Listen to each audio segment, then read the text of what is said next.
So I just got done testing some of the tier 95 magic dual wield special effects, not attacks, from the beta, and I wanted to give my thoughts on it in this video. Jagex have done a beta right now where you can hop in game for the next 7 days and test out the pitched tier 95 dual wield magic special effects on the weapons to see which ones you like. They want to get your feedback, so make sure you go and do it. If you want to actually access this, there'll be a link to the news post in the description. Head over to the news post, make sure your Jagex launcher is fully closed, and then click on the link in the news post to open up your Jagex launcher on the beta version. Once you're in here, you can head down to this guy at War's Retreat, claim all the stuff that you need, and make sure you put perks and all that stuff in there and have a mess around and see what you like. There's a few things to keep in mind though. There's 3 versions to test right now. They are only passive effects on the weapons. There's no active specs, even though you can use an active special attack on them. It just does nothing and takes away some adrenaline. But also, you're not looking at damage right now. We're just looking at how the weapons fit into magic, how they feel, and which one you kind of prefer to use. In this video, I'm going to give feedback on all 3 of them though, and then I'll talk about some overall stuff at the end.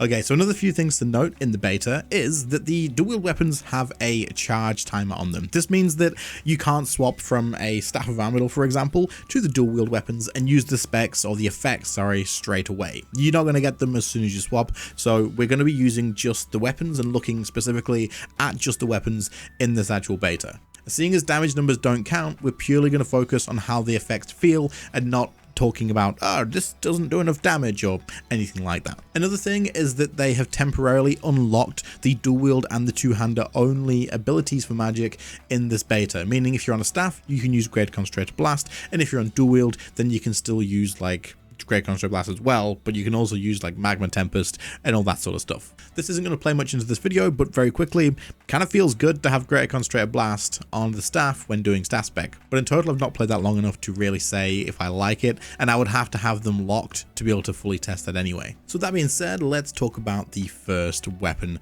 special effect.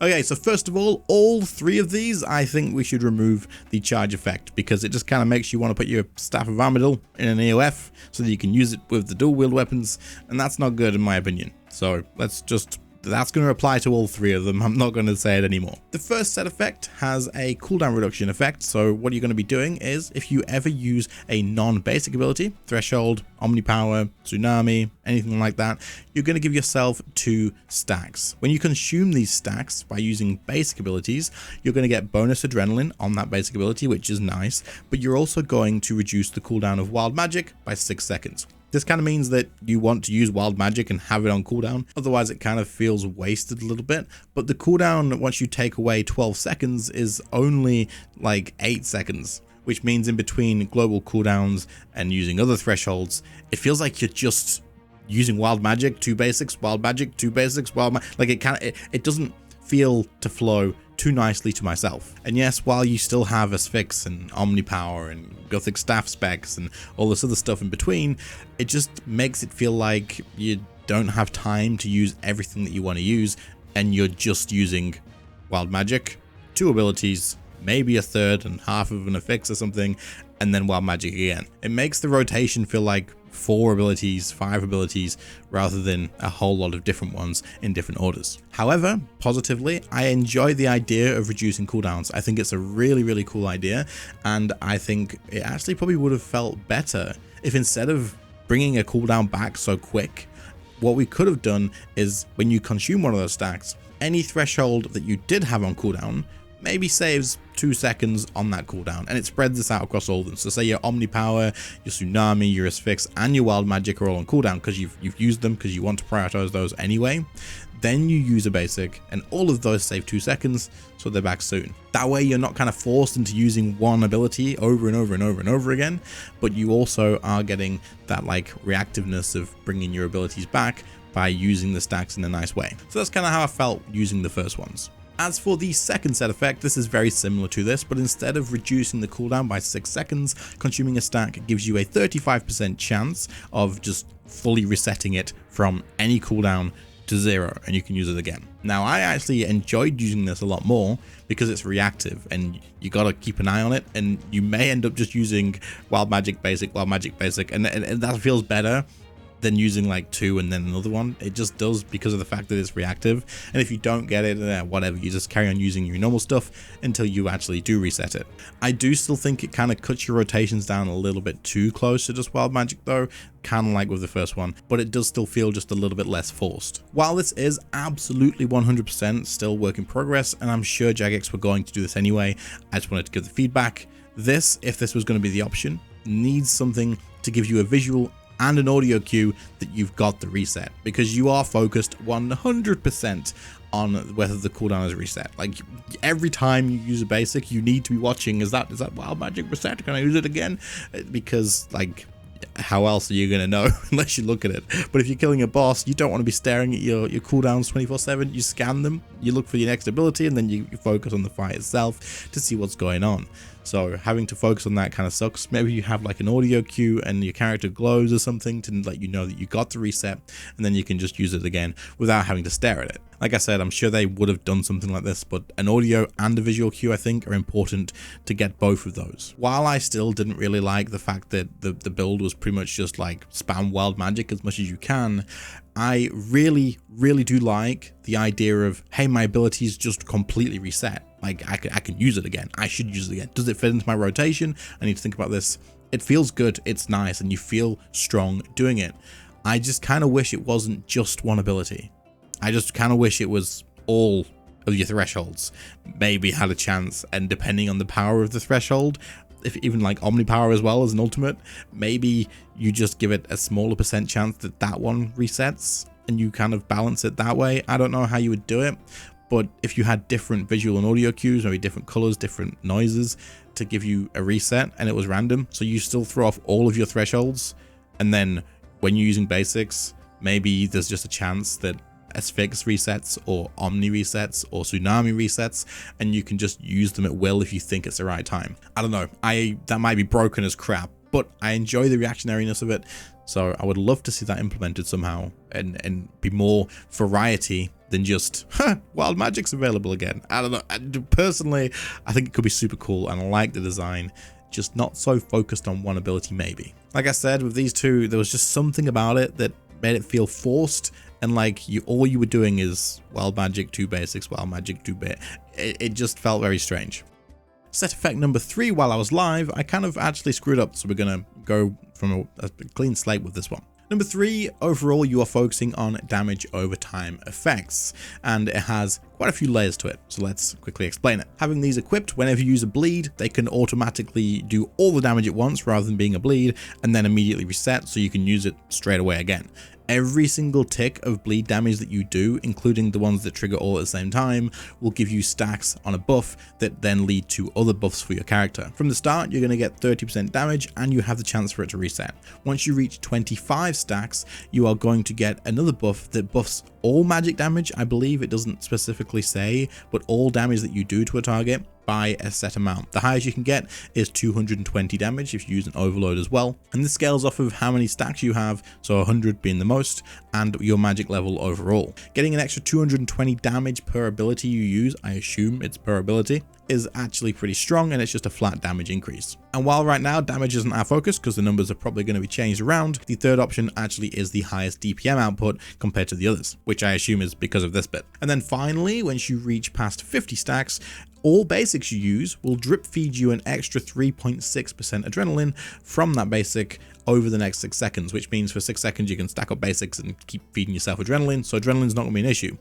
But something confusing about this to me is if you're getting tons of adrenaline, you're getting extra damage, bleeds aren't really that valuable if you're using anything to boost it. Like if you're in a sunshine, you're not going to touch bleeds. Like if you're 100 stacks, you're probably not going to use the reset bleeds all that often, which kind of takes away from the whole thing in the first place. It's good, you want to use the resets every time you get it to get up to 100 stacks, but using the full damage of like a combust isn't going to be more than using any threshold or even greater concentrated blast while in like a sunshine or anything like that. So once you reach 100 stacks, it kind of feels like with the way the damage numbers are right now, that it's not worth using the bleeds. And while we're not talking about damage, if you have an insta reset on a bleed, you're going to want to use it because, hey, it reset. But if it's not worth using, then it just kind of sits there and feels irrelevant. If the reset for the bleed is to deal damage to a target, because that's all it does, it blows up instantly, then just using a Guthic staff outside of a Sunshine will be better, and using Great Concentrated Blast inside a Sunshine will be better as well. I don't know, overall I just thought that was interesting to me. As enjoyment wise though, the set effects on here kind of don't really give much in terms of like gameplay change. You've got passive damage buff and you've got passive adrenaline gain, but there's nothing reactionary other than the reset of the bleeds. But if you're not even going to bother using them once you kind of get like a Sunshine or like, you know, higher stacks, it takes it away a little bit. So to me personally, it comes back to the damage thing again, which we're trying to avoid, but maybe bleeds would have to have even more increased damage. It depends on what the weapon spec is. Like the active spec itself could make bleeds insane or something, I don't know, but we'll have to see. But overall, I much enjoy the idea of reacting to a spec and having like a variety feel to my gameplay than just, hey, here's a passive, enjoy the damage increase. Like, I don't know, make the weapons feel fun and enjoyable and like super cool. It's much better than just giving a flat passive damage increase. But I mean, we are talking about passive effects on weapons, so I guess we'll have to again see what the actual active specs do. But overall, I think that the charge effect absolutely needs to be removed and let us swap between our weapons, because we don't want to EOF Staff of Armadillo, man. Don't make us EOF our staff. I won't do it.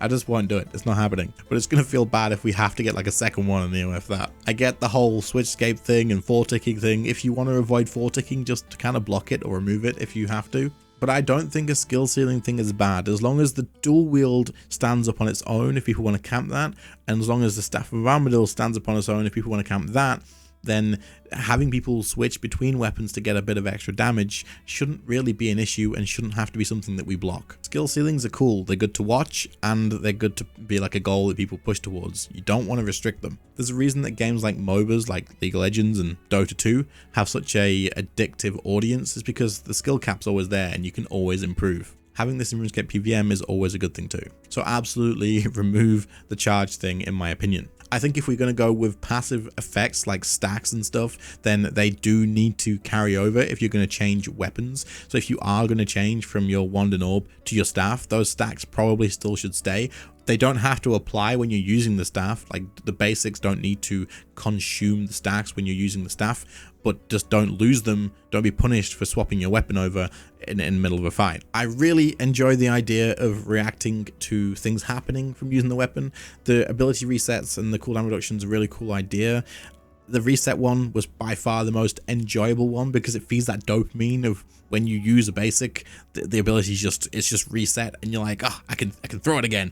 If that was more variety though, and not just wild magic, I feel like it would be a hell of a lot better. Whether you even just make the chance of it resetting a lot lower, and you don't have it happen as often, but then when you see it happen, you get like a little notification and some sort of visual audio cue that tells you to feel good. I don't know, reactionary stuff and the things that like change what your plans are definitely would feel a lot more enjoyable personally, in my opinion. Something I actually didn't like was that stacks on the first 2 sets only went up to 2, meaning that if you used wild magic, you want to use a basic next. You want to use that to get the extra adrenaline and to reset wild magic, rather than using another threshold, because if you're at 2 stacks and then you use another threshold, you're still at 2 stacks and it kind of felt wasted. It probably isn't, right? It probably isn't wasted, but you want the more chances to reset your wild magic. So it feels and it pressures you into thinking like, that's wasted. If I use wild magic and now I use this fix, still on 2 stacks. So maybe making that go to 6 and rather than 2, and then you keep them, would maybe feel better, because then you can use wild magic, omnipower as fix, and then claim your basics back and get more adrenaline back. I feel like that would flow a hell of a lot better than throwing wild magic and then going, quick, use 2 basics and hope that it resets, or quick, use 2 basics and reduce the cooldown and then we can only fit 1 more basic in. Something along those lines. But otherwise, that was like my main issues and thoughts with it. The things I liked, I've already talked about as well. So otherwise, I'm just interested to see what you guys thought in the comments. Let me know what you think, and I'll catch you on the next one. See you later, guys. Bye.